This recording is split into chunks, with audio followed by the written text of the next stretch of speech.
The entire estate was silent in the dark hills of Scottsdale, Arizona. Every light was off. Every hallway was still. The kind of silence that only existed in houses too big for the people who lived in them. Minjun Kang could not sleep.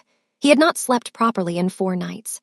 A deal with a rival family in San Francisco had gone sideways earlier that week, and the details kept circling through his mind like vultures. Numbers, names, leverage points, countermoves. His brain would not shut off no matter how many times he turned over in his bed and stared at the ceiling. So he did what he always did when the insomnia hit. He got up, pulled on a plain black t-shirt, and walked barefoot through the marble corridors of his mansion toward the kitchen. A glass of water. Maybe that would settle him. But he stopped halfway down the east wing staircase. He heard something. It was faint at first. So faint it could have been the wind pushing against the estate windows or the house settling in the cool desert night. But Minjun had survived in his world by trusting his instincts and his ears. He had learned a long time ago that the sounds most people ignored were usually the ones that mattered most. He stood completely still on the staircase and listened harder. It was crying. Someone in his house was crying at midnight, not soft sniffling, not the quiet kind that a person could swallow back down. This was the kind of crying a person only did when they believed with absolute certainty that no one in the world could hear them.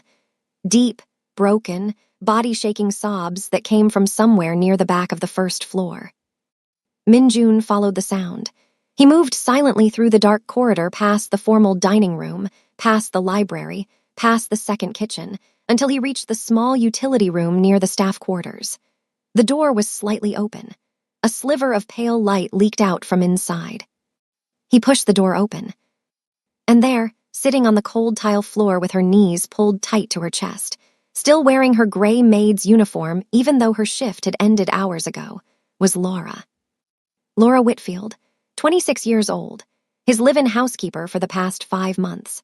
The woman who ironed his shirts with military precision, who kept every surface in this 12,000-square-foot estate spotless, who moved through his home like a ghost because she had learned quickly that Minjun valued silence above almost everything else. She was sitting on that cold floor, clutching a crumpled piece of paper in one hand and her phone in the other, and she was crying so hard her entire body was trembling. The moment she saw him standing in the doorway, her eyes went wide with absolute terror. She scrambled to her feet, nearly slipping on the tile, wiping her face frantically with the back of her hand. "I am so sorry, Mr. Kang. I am so sorry. It will not happen again. I will be quiet. I am sorry." The apologies tumbled out of her like she had rehearsed them for exactly this moment. She was already backing toward the wall, her shoulders hunched, her chin tucked, her whole body folding inward like she was trying to make herself small enough to disappear, like she expected to be fired on the spot. Minjun did not say anything for a long moment. He just looked at her. This was a man who ran a multi-million-dollar empire, a man who sat across from dangerous people in rooms where one wrong word could start a war. He had trained himself to read people the way other men read newspapers. Body language, micro-expressions, the distance between what someone said and what their hands were doing while they said it. He could spot a lie from across a conference table before the liar even finished the sentence. And right now, what he read on Laura Whitfield's face was not embarrassment. It was not the awkwardness of an employee caught in an unprofessional moment. It was devastation, the kind that came from a place so deep it could not be faked. He looked at the crumpled paper in her hand. He looked at her phone. He looked at the redness around her eyes that told him she had been crying for a very long time, probably long before he heard her. Hours, maybe. He asked her one question, simple, direct, the way he asked everything. "What happened?" Laura shook her head quickly. "It is nothing, Mr. Kang. It is personal. I apologize for disturbing you. I will go to my room." She moved toward the door, but Minjun did not step aside. He was not blocking her intentionally, but his presence filled the doorframe completely. He was 6'1", broad-shouldered, with a jawline that looked carved from stone and eyes so dark they seemed to absorb the dim light in the room. He was not a man people said no to. Not because he demanded obedience with words, but because something in his stillness made it clear that the conversation was not over until he decided it was. He asked again, not louder, quieter actually. "What is on that paper?" And something about the way he asked it. Something about the fact that in 5 months of working for this man, she had never once heard him lower his voice like that. Something about the unexpected gentleness buried under all that authority made Laura break. She unfolded the crumpled paper with shaking hands and held it out to him. Minjun took it. He read it. His expression did not change. Not a single muscle moved on his face, but something behind his eyes shifted. Something cold moved through him, not cold like cruelty, cold like controlled fury. The paper was a letter from a hospital billing department in Raleigh, North Carolina. It was a final notice of outstanding medical debt. The amount owed was $412,000. The patient listed was not Laura. The patient was a 7-year-old girl named Zoe Whitfield, Laura's daughter. And the diagnosis printed on the billing statement was stage 3 Wilms tumor. Kidney cancer in a 7-year-old. Laura started talking then, and once she started, she could not stop. The words poured out of her like water through a cracked dam. She told Minjun everything. Her daughter Zoe had been diagnosed 14 months ago. What started as complaints about tummy aches turned into a mass on her left kidney. The doctors said it was treatable. They said the survival rates were good. But the treatment was aggressive and expensive, and Laura's insurance from her old hotel housekeeping job covered almost nothing. She told him she had emptied her savings within 2 months. She had maxed out credit cards. She had borrowed from family members who did not have money to lend. She had sold everything she owned that was worth more than $20. And when the debt hit $200,000 and the collection notices started coming, she had made the hardest decision of her life. She had seen the job listing for a live-in housekeeper at a private estate in Scottsdale. The pay was triple what she made at the hotel, room and board included. She did not know the employer was a Korean syndicate leader. She did not know anything about Min Jun Kang's world. She only knew the salary could keep her daughter's chemotherapy going. She had kissed Zoe goodbye in a hospital room in Raleigh, told her she was going on a work trip, and flown to Arizona. That was 5 months ago. "I have been sending every paycheck home," Laura said, her voice raw and scraped hollow from crying. "Every single dollar. I eat the leftover food from your kitchen so I do not have to spend money on groceries. I own 2 sets of clothes outside of this uniform. I have not seen my daughter in 5 months because I cannot afford the flight." She paused, swallowed hard. Then she told him what had broken her tonight. "My mother called me 3 hours ago. She said the hospital is threatening to stop Zoe's chemo treatments because the debt is too large. They said if we cannot make a substantial payment by the end of the month, they are going to suspend her treatment plan." Laura looked at Minjun with eyes that had nothing left to hide. She is 7 years old. She still believes in the tooth fairy, and they are going to stop treating her because I cannot pay fast enough. Minjun stood there holding the paper. The mansion around them was worth $14 million. The watch sitting on his nightstand upstairs cost more than Laura's entire medical debt. And this woman had been walking past his wealth every single day for 5 months, cleaning it, polishing it, organizing it, while her child lay in a hospital bed 2,000 miles away and the bills were swallowing her whole. He folded the paper neatly. He handed it back to her. And then he said something Laura did not expect. "Go to bed. We will talk in the morning." Then he turned and walked out. Laura stood alone in the utility room, confused, embarrassed, and absolutely certain she had just lost her job. "Now let me ask you something real. If you were Minjun, a man with more money than he could spend in 3 lifetimes, and you just found out the woman cleaning your house has been silently drowning so her little girl can survive, what would you do?" I want to see your response in the comment, and do well to like this video and subscribe to the channel if you haven't done so. Now let's continue. Laura barely slept that night. She was up before dawn, earlier than usual, because she was certain that today was her last day in this house. She showered in the tiny staff bathroom, put on her pressed uniform, and began her routine as if nothing had happened. She told herself that if she just worked perfectly today, if she made everything flawless, maybe he would let her finish out the week. She needed every last day of pay. She cleaned the primary suite sitting room. She set up Minjun's breakfast the way he liked it. Black coffee, no sugar, a bowl of fresh fruit, and a single hard-boiled egg. She arranged his morning newspapers. She checked that the thermostat was set to exactly 69 degrees because that was what he preferred. She had memorized every single one of his habits over 5 months, not because anyone told her to, but because she understood that keeping this job meant keeping her daughter alive. Minjun came downstairs at 7:15. He was dressed in a fitted dark navy suit. He sat down at the long dining table and ate in silence while Laura stood near the kitchen entrance, waiting to clear plates. This was their routine. Every morning for 5 months, this was what they did. They had never had a real conversation. He gave instructions. She followed them. That was the arrangement. But today, after he finished eating, he did not stand up and leave for the office. He set down his coffee cup and looked directly at her. "Sit down." Laura hesitated. In 5 months, she had never once sat at this table. She did not even sit in the main rooms when he was out of the house. She began to say she was fine standing. Minjun repeated himself, "Sit down, Laura."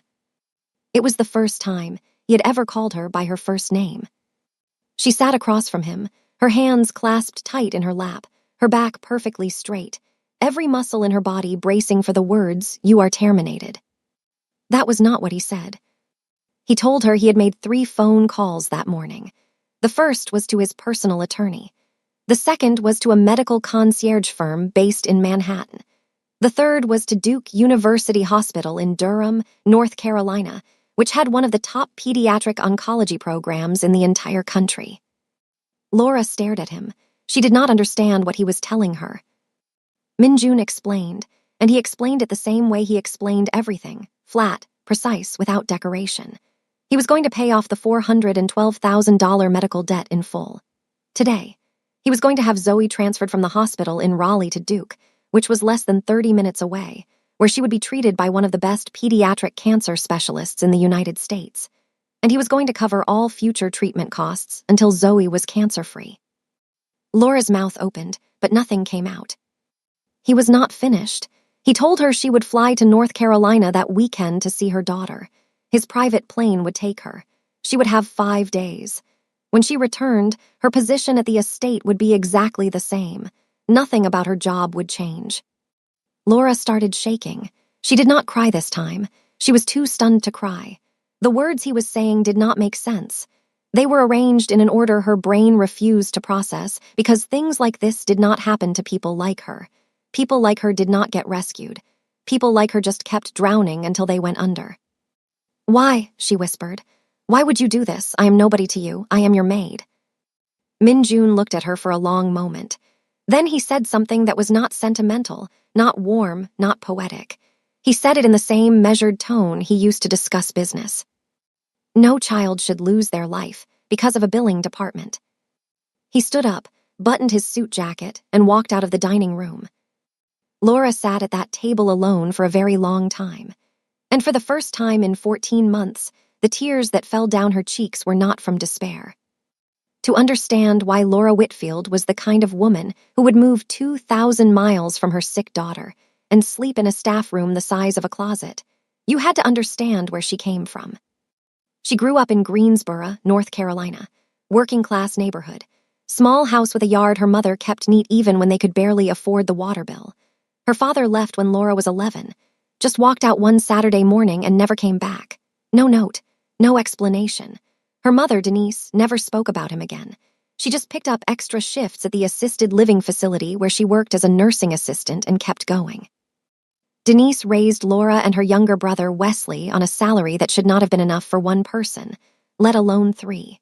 But Denise was the kind of woman who could stretch $1 so thin you could see through it. She kept food on the table, clothes on their backs, and a roof over their heads through sheer force of will and a stubbornness that bordered on supernatural. Laura got pregnant at 19. The father was a man named Curtis Webb. He was charming and unreliable and full of promises that dissolved like sugar in rain. When Laura told him about the baby, Curtis said all the right things. He said he would be there. He said they would figure it out together. He said he loved her. He was gone within 3 months, moved to Atlanta, changed his phone number, vanished like smoke. Zoe was born healthy and perfect on a Tuesday afternoon in July. 7 pounds, 4 ounces, with enormous brown eyes and a set of lungs that could be heard 3 rooms away. Laura held her daughter and made a promise that she would give this child everything she never had: stability, safety, a parent who stayed. For 6 years, Laura kept that promise. She worked as a hotel housekeeper at a mid-range chain in Raleigh. The pay was modest but steady. Her mother helped with childcare. Zoe started school. She was bright and curious and obsessed with space. She wanted to be an astronaut. She told everyone who would listen, including the mailman, the grocery store clerk, and her kindergarten teacher, that she was going to be the first person to live on Mars. Then Zoe got sick. It started with stomach aches that Laura thought were growing pains. Then came the fatigue. Then came the day Zoe's teacher called Laura at work and said Zoe had thrown up twice and could barely stand. The pediatrician ran tests. The tests led to imaging. The imaging led to a specialist. And the specialist sat Laura down in a small beige office and said the words that rearranged every atom in her universe. Stage 3 Wilms tumor. Treatable, the doctors said. Survival rates were good, they said, but the treatment was aggressive. Chemotherapy, possible surgery, months of hospital stays, and the cost was staggering. Laura's hotel job had basic insurance, but the out-of-pocket costs devoured her savings within 2 months. The copays, the specialists, the medications, the scans, the hospital stays. Every bill was a punch to the chest. She took out loans. She maxed credit cards. She borrowed from an uncle who was already behind on his own mortgage. She sold her car and started taking the bus. When the debt passed $200,000 and the collection calls started coming 3 times a day, Laura made the decision that would lead her to Min Jun Kang's doorstep. She kissed Zoe goodbye in a hospital room. She told her daughter she was going on a work trip. Zoe asked if she could bring back a souvenir. Laura said she would bring back the best souvenir in the world. Zoe said she wanted a rock from the desert because deserts were almost like Mars. Laura smiled and promised. Then she walked out of the hospital room and cried in the parking lot for 45 minutes before she could drive. That was 5 months ago. And every single night since, after her duties at the estate were done, Laura called her mother on FaceTime, asked about Zoe, listened to her daughter talk about the drawings she made that day, told her she loved her more than all the stars, and then hung up and cried silently in her small staff room. Until last night, when the crying would not stay silent anymore. Laura flew to North Carolina on Min Jun's private plane that Friday. She had never been on a private plane before. She had never even been in first class. She sat in a leather seat that was wider than her bed at the estate and stared out the window and felt like she was dreaming someone else's life. A car was waiting for her at Raleigh-Durham International Airport. It drove her straight to Duke University Hospital. The transfer had already happened. Zoe had been moved from the Raleigh hospital 2 days earlier, and the difference was staggering. The room was brighter, bigger, warmer. There were murals of animals and forests painted on the walls. There was a child life specialist assigned specifically to Zoe. The medical team was world-class. Laura's mother, Denise, was sitting in a chair beside Zoe's bed. Denise was 57 now, with deep lines on her face and hands that showed decades of hard physical work. When she saw Laura walk through the door, she stood up so fast the chair scraped against the floor, and she grabbed her daughter and held on like she might disappear if she let go. Then Laura looked at the bed. Zoe was smaller than she remembered.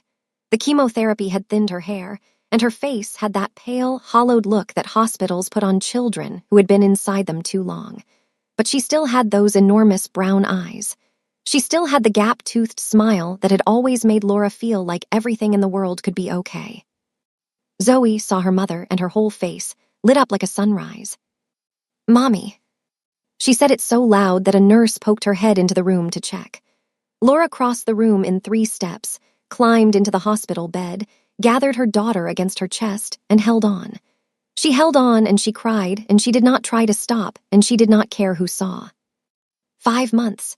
5 months of phone screens and pretending everything was fine and swallowing the lump in her throat when Zoe asked when Mommy was coming home. 5 months of sleeping alone in a room 2,000 miles from the only person who mattered. Laura spent the entire weekend at the hospital. She read to Zoe. She braided what was left of her hair. They watched cartoons together and ate Jell-O, and Laura slept in the hospital chair beside Zoe's bed with her hand resting on her daughter's arm, so that even in sleep she would know she was there. She also met with Zoe's new oncologist, Dr. Priya Nair. Dr. Nair was calm and thorough and honest. She explained the treatment plan. The tumor was aggressive, but it was responding to chemotherapy.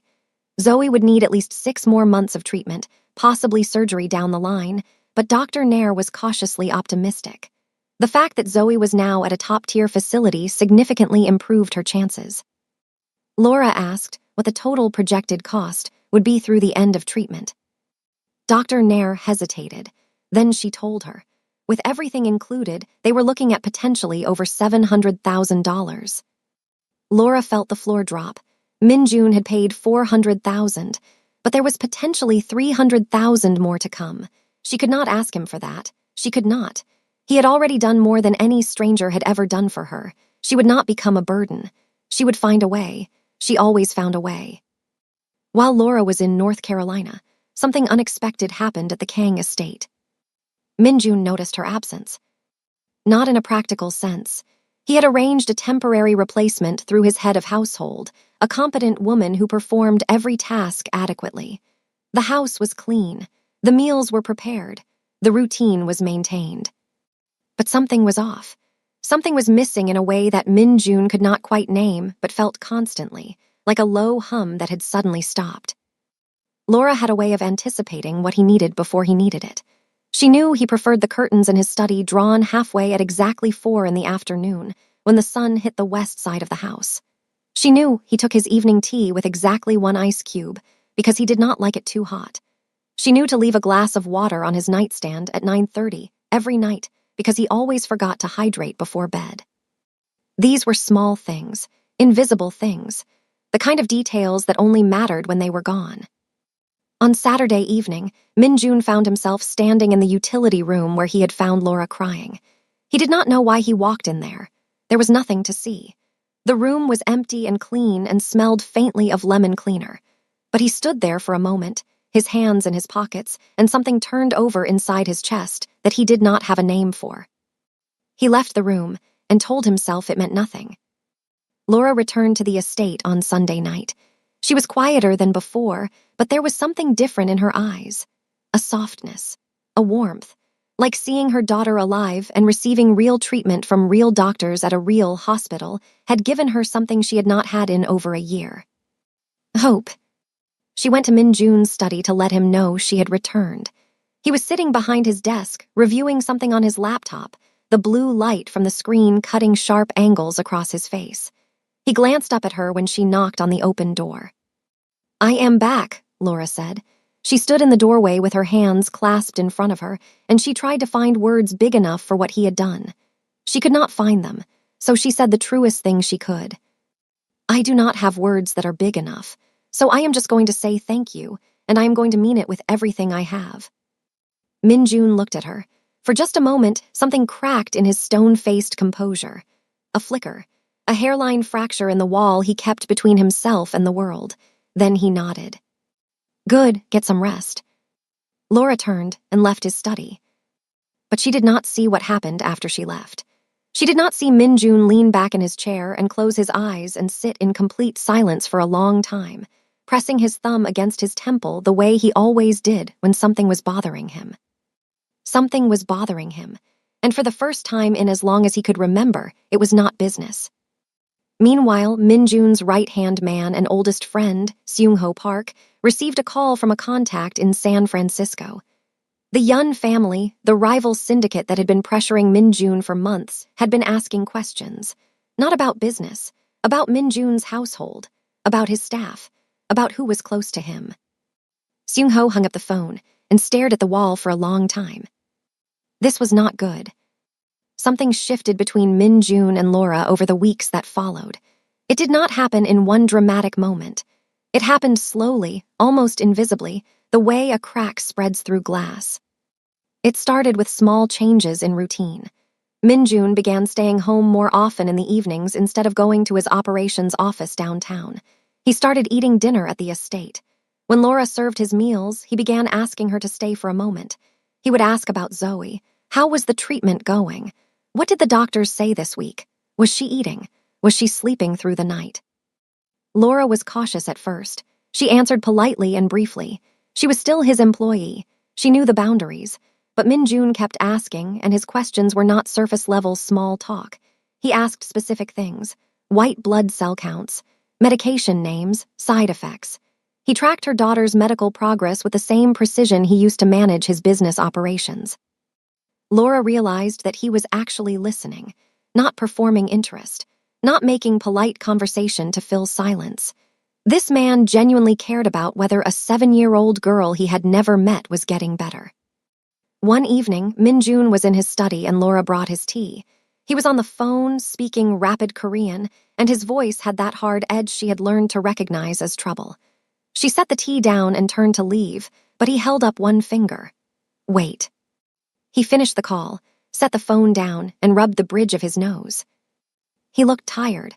For the first time since she had known him, Min-jun Kang looked genuinely exhausted. She asked if he was okay. The words left her mouth before she could stop them. She had never asked him a personal question before. She braced for the shutdown. He did not shut her down.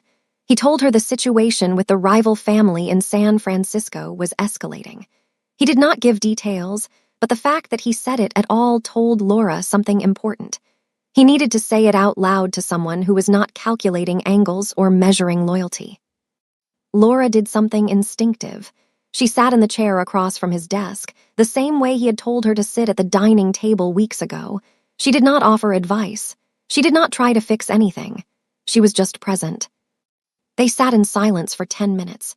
Then Min-jun looked at her and said, very quietly, "Thank you." It was the first time he had ever thanked her for anything. Over the following days, their conversations grew longer and more personal. Min-jun learned that Laura used to paint before Zoe got sick. Watercolors, mostly. She had given it up because art supplies cost money and every dollar had to go to treatment. Laura learned that Min-jun had lost his mother when he was 15. Stomach cancer. She had been sick for 2 years, and during those 2 years, Min-jun's father, a cold and powerful man, refused to let anyone in the family show weakness. Grief was weakness. Tears were weakness. When Min-jun's mother died, his father made him stand at her funeral without shedding a single tear while he watched like it was a test. Min-jun passed the test. He did not cry. He locked his grief in a vault inside his chest, and he never opened it again. When Laura heard this, something clicked into place. His reaction to Zoe's situation. His immediate, almost mechanical decision to pay the medical bills. It was not charity. It was personal. He had watched his own mother die of cancer and could do nothing because his father would not allow it.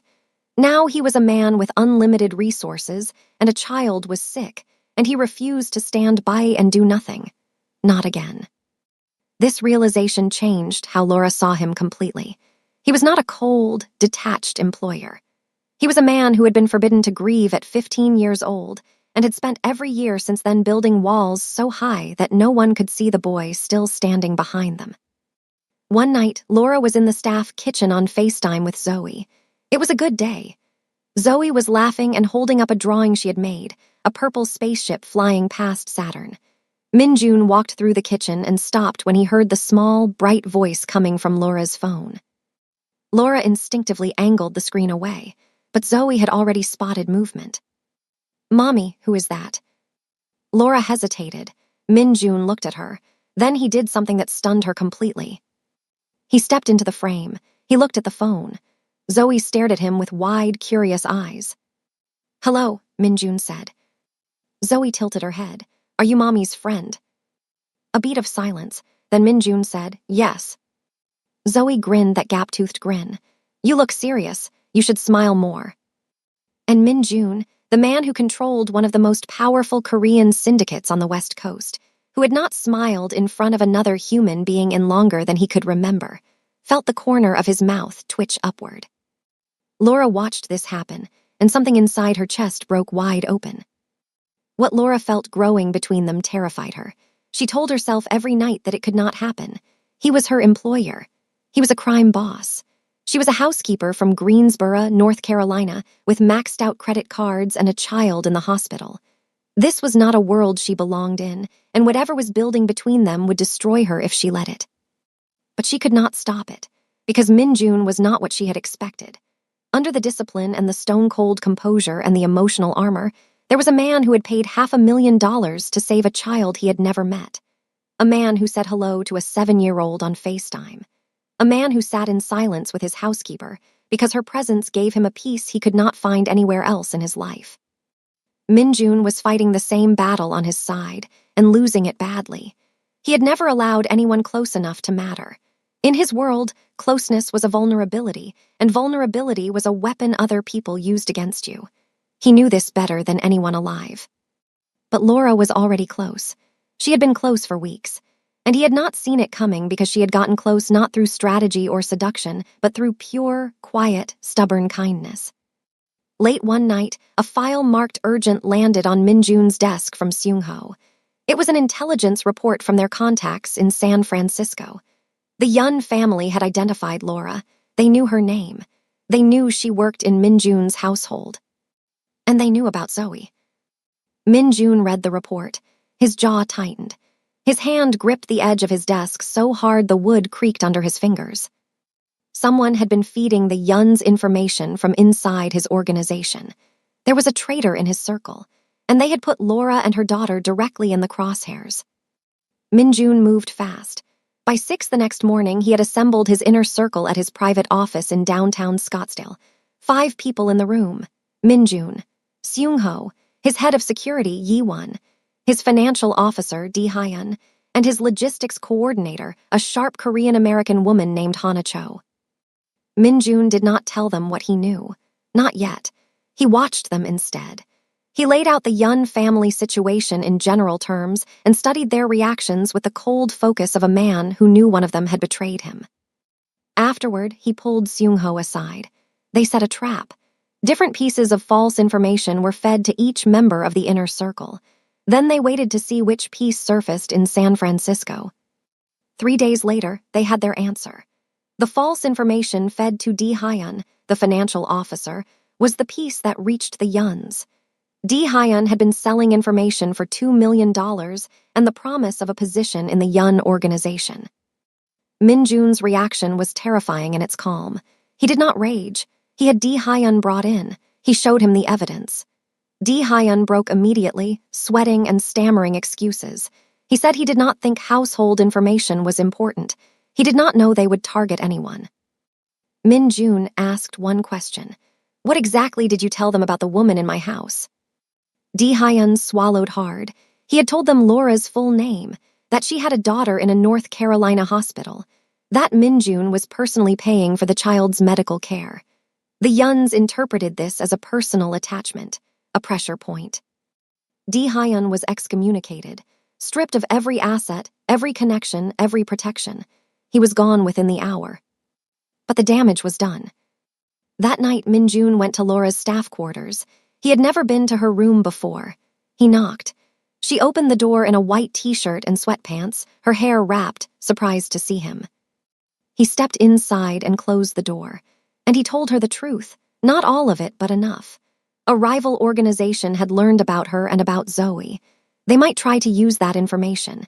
He had already increased security, but he needed her to understand the seriousness. Laura listened without panicking. She looked at him with those steady brown eyes and asked the only question that mattered to her. Is my daughter safe? He told her yes. Private security was already stationed at Duke Hospital. 2 guards around the clock near Zoe's room. Denise had been briefed. Laura nodded slowly. Then she asked a second question. Is this because of me, because you helped me? Minjun did not answer right away. Because the truth was that his enemies had identified Laura as a pressure point, because they correctly saw that she meant something to him. She did mean something to him, and that terrified him more than any rival family ever could. This is because of who I am, he said, not because of anything you did. Laura looked at him. She could tell he was not telling her everything.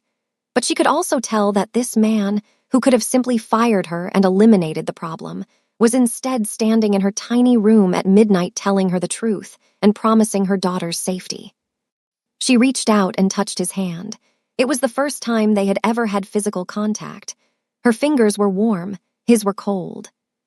She held on for just a second, then she let go. Minjun left the room. Neither of them slept that night. The Yun family made their next move through a polished intermediary named Philip Yun, the old patriarch's grandson. He requested a meeting with Min Jun at a private restaurant in Beverly Hills. Neutral ground. The meeting was tense but civilized. Philip was Ivy League educated, casually dangerous, and his proposal was straightforward.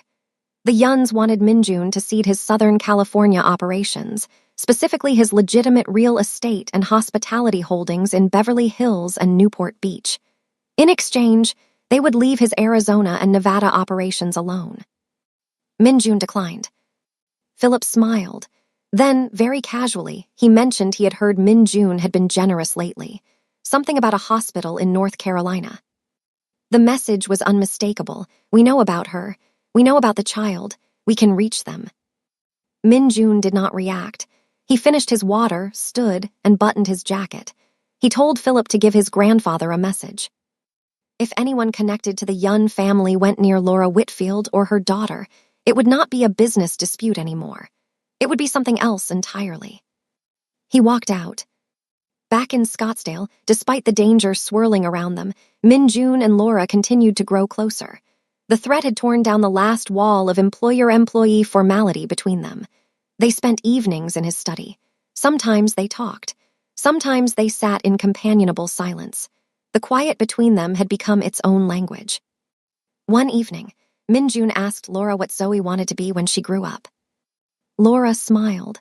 She changes her answer every week. Last week it was a veterinarian. This week it is an astronaut again. She paused. She told me once that she wants to go to space because maybe in space the medicine would not taste so bad. Min Jun looked at her. Something in his face shifted. She sounds brave. She gets it from her grandmother, Laura said. I think she gets it from you. It was the most personal, emotionally honest thing he had ever said to her. Laura's eyes burned. She looked away. When she looked back, he was already focused on his laptop, as if the moment had not happened. But his hand on the desk was not quite steady. Then two things happened almost simultaneously that threw everything into chaos. First, Laura's phone rang with a number she did not recognize. She answered. It was Curtis Webb, Zoe's biological father. The man who had vanished 7 years ago. He said he had heard Zoe was sick. He said he wanted to see her. He said he had changed. And when Laura told him to lose her number, he said he would file for visitation in family court. Second, Laura's mother Denise called from Duke Hospital, her voice shaking. A stranger had come to the hospital, a well-dressed Korean man. He had asked the front desk for Zoe Whitfield's room number. The security team intercepted him before he reached the pediatric floor. But as he was being escorted out, the man had looked up at the hallway window where Denise was standing. And he smiled. Laura's blood went cold. She ran through the estate to find Min Jun. Everything accelerated after that night. Min Jun made a decision that surprised everyone, including himself. He told Laura to bring Zoe and Denise to Arizona, all of them under one roof. Zoe would be transferred to Phoenix Children's Hospital. They would live at the estate, the most secure location he controlled. Laura protested. It was too much. She was already drowning in what she owed him. Min Jun stopped her. I am not doing this for you, Laura. I am doing this because I cannot lose anyone else to something I could have prevented. Laura heard the word else and understood exactly what he meant. His mother, the woman who died of cancer when he was 15 while his father stood by and called grief weakness. 3 days later, Zoe and Denise arrived in Scottsdale via private medical transport. Denise stood in the middle of her guest suite at the Kang estate, a room larger than the apartment she had lived in for 30 years, and said nothing for a very long time. That night, she pulled Laura aside. What does this man want from you? Nothing, Mama. He has not asked for anything. Denise looked unconvinced. Men like that always want something. Laura did not respond, because she did not know how to explain what was happening between her and Min Jun. She barely understood it herself. 2 days later, Min Jun met Zoe in person for the first time. She was sitting up in her hospital bed at Phoenix Children's, coloring. She had a pink bandana on her head and a hospital bracelet on her tiny wrist. She looked up at Min Jun with those enormous brown eyes and recognized him immediately. You are Mommy's friend, the serious one. Min Jun stood at the foot of her bed. This was a man who had stared down the most dangerous people in the syndicate world without flinching. But a 7-year-old cancer patient looking at him with curiosity and absolutely zero fear nearly broke him where he stood. "I hear you want to be an astronaut," he said. Zoe's face lit up. "Yes, do you know any astronauts?" "No, but I can find one." Zoe grinned and held up her coloring page. "What color should I make the spaceship?" Minjun studied the page with genuine consideration. "Black." Zoe wrinkled her nose. "That is boring. I am making it purple." Something happened to Minjun in that moment. Something fundamental and irreversible. The armor he had spent his entire adult life building did not crack. It did not break. It simply ceased to exist. He sat down beside Zoe's bed and stayed for 2 hours. When they left the hospital, Laura was crying quietly in the passenger seat. Not from sadness, from something overwhelming and unnameable. The sight of this powerful, guarded man sitting patiently beside her daughter's bed, debating the color of a spaceship, had undone something inside her that she could never put back together. In the car, without looking at her, Minjun reached across the center console and took her hand. She held on. Neither of them let go for the entire drive home. Minjun's attorneys handled Curtis Webb with surgical precision. The background check revealed a history of financial instability, 2 prior arrests for writing bad checks, and a string of broken leases across 3 states. 7 years of zero contact, 0 child support, 0 effort. His legal team filed a motion reviewing Curtis's parental standing based on abandonment. But before that could resolve, the Yun family played their final card. An envelope arrived at the Kang estate, hand-delivered by courier, addressed to Laura Whitfield. Inside was a dossier compiled by a private investigator the Yuns had hired. The dossier detailed something Laura had never told Minjun, something she had never told anyone. 6 years earlier, when Laura was 20 years old and completely alone with a baby and no money and no help, a man had offered her cash to open credit accounts using falsified income information. Laura, desperate and terrified, did it twice. She used the money to pay rent and buy groceries for Zoe. She never did it again. She was never caught, but the records existed. The dossier included copies of the original applications with her signature. It also included a draft letter addressed to the Arizona State Attorney General's office alleging fraud. A handwritten note accompanied the documents. "We all have secrets. Some are more expensive than others. Convince him to take our deal or this goes public. And then it goes to family court, where your friend Curtis would love to use it." The Yuns were not just threatening Laura. They were engineering her destruction. If the fraud went public, it would give Curtis ammunition in a custody fight. It could give a judge reason to question her fitness as a mother. It could cost her Zoe. And the cruelest part was that they wanted her to betray the one person who had saved her. They wanted her to use Minjun's feelings against him. Laura read the dossier and threw up in the bathroom. When Minjun returned from a 2-day trip to Newport Beach, where he had been fighting off a coordinated regulatory attack on his business holdings, Laura was waiting for him in his study. She looked like she had not slept in days. Her eyes were swollen. Her hands would not stop shaking. She told him everything. The dossier, Curtis at the hospital, the fraud from 6 years ago, the Yun family's ultimatum, every ugly, terrifying, shameful piece. Then she said the words that took more courage than anything she had ever done. "They want me to convince you to give up your business. They said if I do not, they will send this to a prosecutor and to Curtis's lawyers.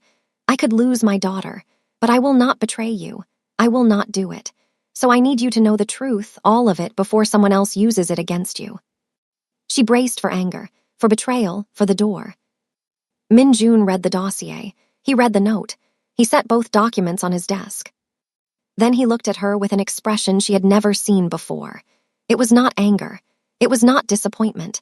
It was something deeper and fiercer and more frightening than either.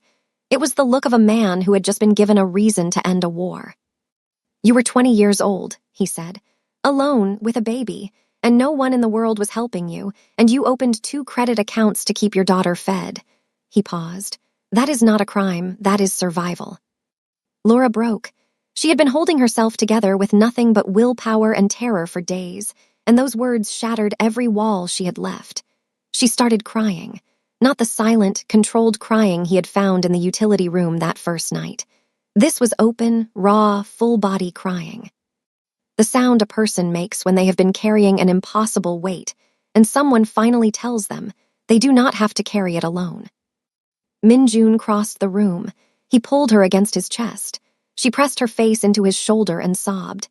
He wrapped his arms around her and held her. He held her like she was the only thing in the world that mattered. His chin rested against the top of her head, and he did not let go. When she finally pulled back, her face streaked with tears, Minjun cupped her face in both hands.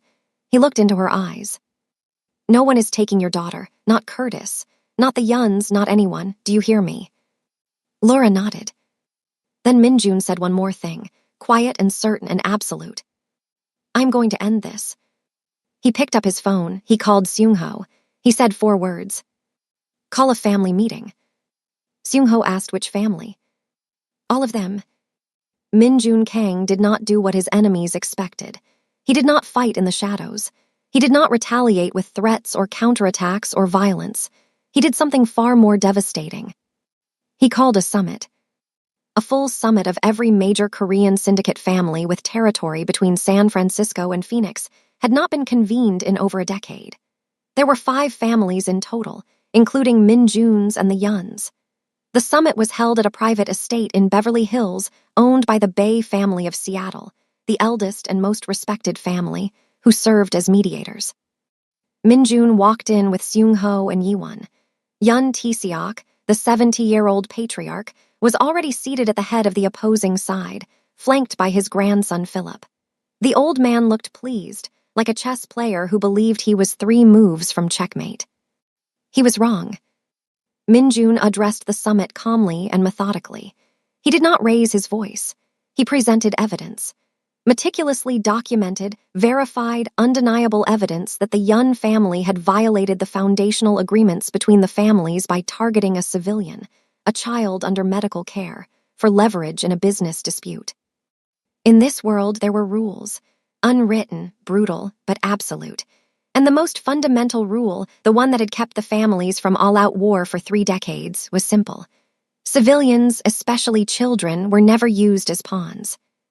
Minjun laid out everything: the dossier, the private investigator, the man sent to smile at a grandmother through a hospital window, the blackmail letter, the attempt to weaponize a mother's desperate past against her. The room went silent. The heads of the other families looked at Yun Tae-seok. Philip Yun tried to spin it, calling it standard information gathering, an exaggeration. Minjun cut him off. He looked directly at Philip and spoke in a voice that could have frozen the air between them. "You sent a man to stand outside a 7-year-old cancer patient's hospital room and smile at her grandmother through the window. That is not due diligence. That is a declaration." Bae Sung-min, the 80-year-old Seattle patriarch who had seen everything there was to see in this world, spoke. The Yun family had overstepped. The other family heads agreed. Unanimous. The ruling was swift. Yun Tae-seok had to withdraw all operations from Arizona immediately. Cease all intelligence gathering on Minjun's household. Pay reparations. The standing agreement would be amended to include explicit protections for household staff and their families. Yun Tae-seok agreed because he had no choice. He was humiliated in front of his peers, in front of his own grandson. The most powerful thing Minjun could have done to him was exactly what he did. He did not destroy him with force. He destroyed him with the truth. Before leaving, Minjun walked to the old man's seat. He leaned down so only Tae-seok could hear. "If you ever go near them again, I will not call a summit.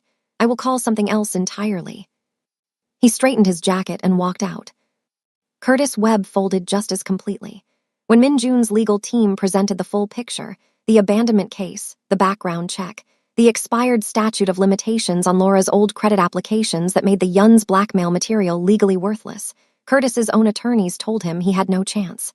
He signed papers relinquishing any custody claim. He sent Laura one final text. "I hope she gets better." And then he disappeared again, this time for good. Laura read the text and felt nothing. Not anger, not sadness, not relief. Just the quiet emptiness of a door finally closing on something that never really existed. The months that followed, were the first peaceful ones Laura had known since Zoe's diagnosis. Zoe's treatment at Phoenix Children's Hospital progressed steadily. Her oncologist, Dr. Roland Jeffries, was brilliant and gentle, and Zoe adored him because he let her pick the color of her medical tape each visit. She always picked purple. Her scans improved. Her energy came back in small, precious increments. She started laughing more. She started demanding purple everything. Purple jello, purple blankets, purple markers. She made drawings of spaceships and taped them to the walls of her hospital room until it looked like a gallery exhibit curated by a 7-year-old astronaut. Min-Jun visited every week. At first, Zoe called him Mommy's friend. Then she started calling him Mr. Serious. He pretended to be offended. She giggled every single time.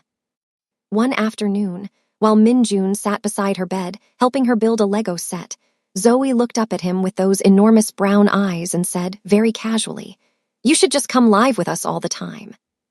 Min-Jun froze with a Lego brick in his hand. He looked at Zoe. Then he looked at Laura, who was standing in the doorway with her hand pressed over her mouth and tears streaming silently down her cheeks. He looked back at Zoe. "I will think about it." "That means yes," Zoe said confidently. She was not wrong. The relationship between Min-Jun and Laura had evolved from unspoken gravity to quiet certainty. There was no dramatic confession scene, no grand romantic gesture. It happened the way real love happens between two people who have walked through fire together. Slowly, and then all at once, and then so completely that neither of them could remember what life felt like before. One evening in his study, Laura closed her book and looked at him. "I never asked you to save me." Min-Jun did not look up from his laptop. "I know." "So why did you?" He stopped typing. He looked at her. The mask was gone. The armor was gone. All that was left was the man who had heard a woman crying at midnight and could not walk away. "Because you were the first person in this house who made it feel like something other than a building." Laura stood up. She walked to his desk. She took his face in her hands, the way he had taken hers that night she confessed everything, and she kissed him. It was slow and warm and honest, and it felt like every month of distance and longing and fear compressed into a single moment of surrender. Min-Jun kissed her back. His hands found her waist. He pulled her close. And for the first time in either of their lives, neither of them was alone.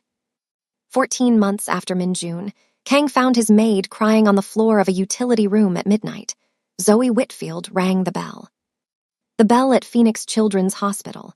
The one they let patients ring when they finish cancer treatment. She rang it with both hands, grinning so wide it looked like her face might split in half.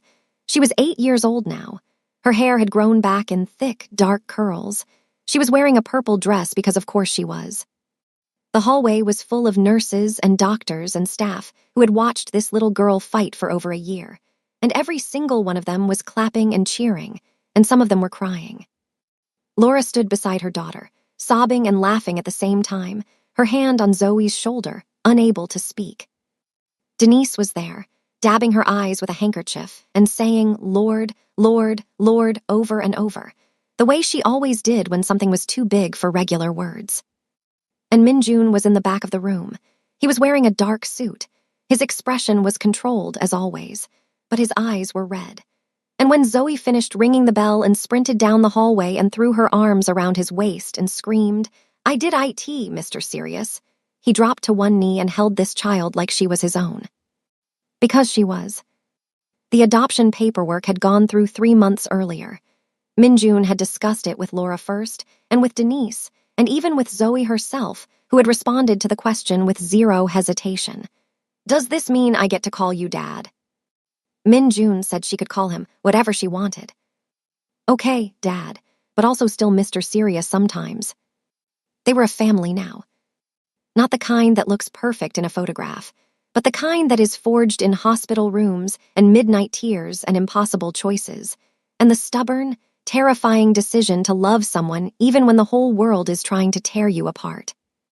Laura and Min-Jun were together.